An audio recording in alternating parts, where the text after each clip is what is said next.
I call the member for Werriwa. Deputy Speaker, dealing with the complexities of life is difficult at the best of times. Paperwork, red tape, rules, regulations and just paying bills takes up an incredible amount of time, not to mention patience. Then, of course, there's the issue of computers. If the connection isn't down, then the printer can be almost certainly jammed. For those of us whose first language is English, what I've described is manageable, if only just at times. But it is so much more isolating if English is not your first language. My electorate is home to 152 discrete language groups. The data in the 2021 census is revealing in this regard. 66% of households in the electorate of Werriwa use a language other than English at home.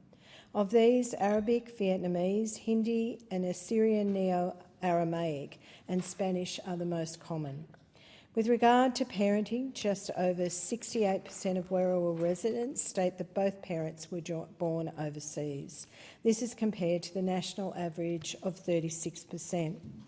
The diversity in my electorate is one of the things that I love about it, but it still can present challenges, especially when helping constituents with their matters.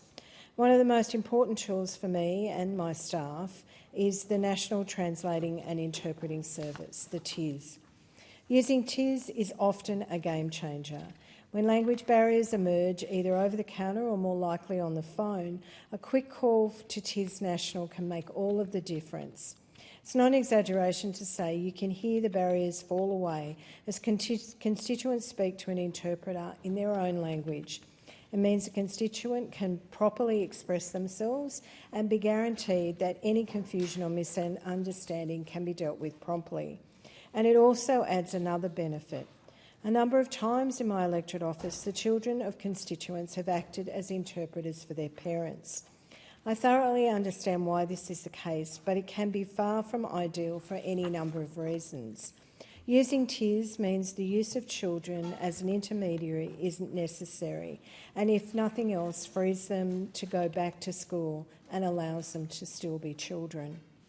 The Australian Government began providing translation services in 1947, interpreting services in 1950s. The original aim was to support and help post-World War II migrants, and the services provided by TIS really are fundamental to a full participation in our society. The funding of the service for all three levels of government, plus the private sector and individuals, does underscore that language is important and is not an optional or discretionary service, rather a fundamental to safety, participation, fairness and equality. The services provided by TIS National are exceptional and world-class, providing translation and interpreting services to government agencies across all three tiers of government. Telephone interpreting services are key here, but there is also remote interpreting via video and on-site interpreting and translating services.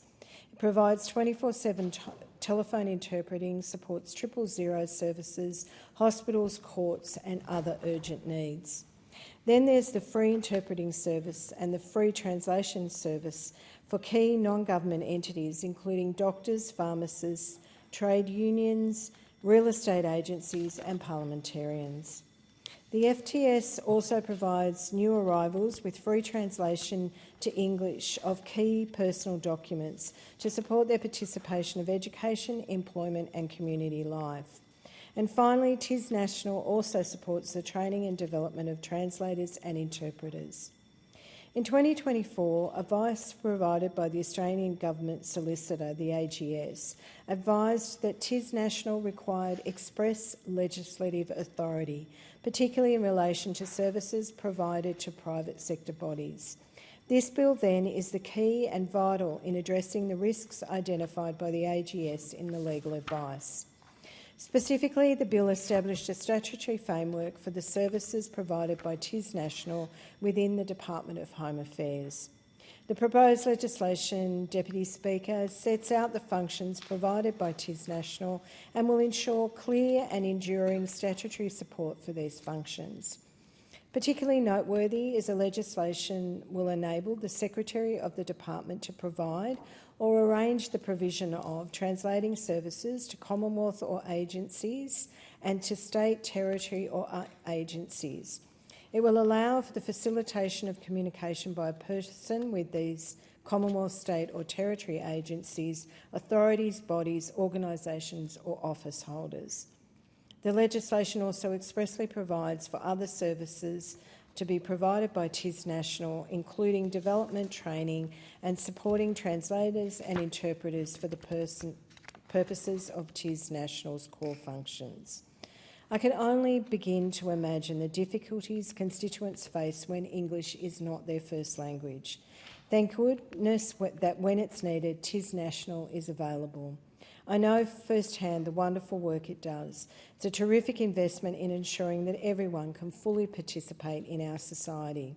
Such a service then requires not only our support in a budgetary sense, but also for a legislative framework that ensures it can carry out its vital functions and service without worry or concern. I commend the bill to the House, but I'd also like to take this opportunity to thank all the staff and interpreters who make TIS National so great for in my office when we need them for our constituents.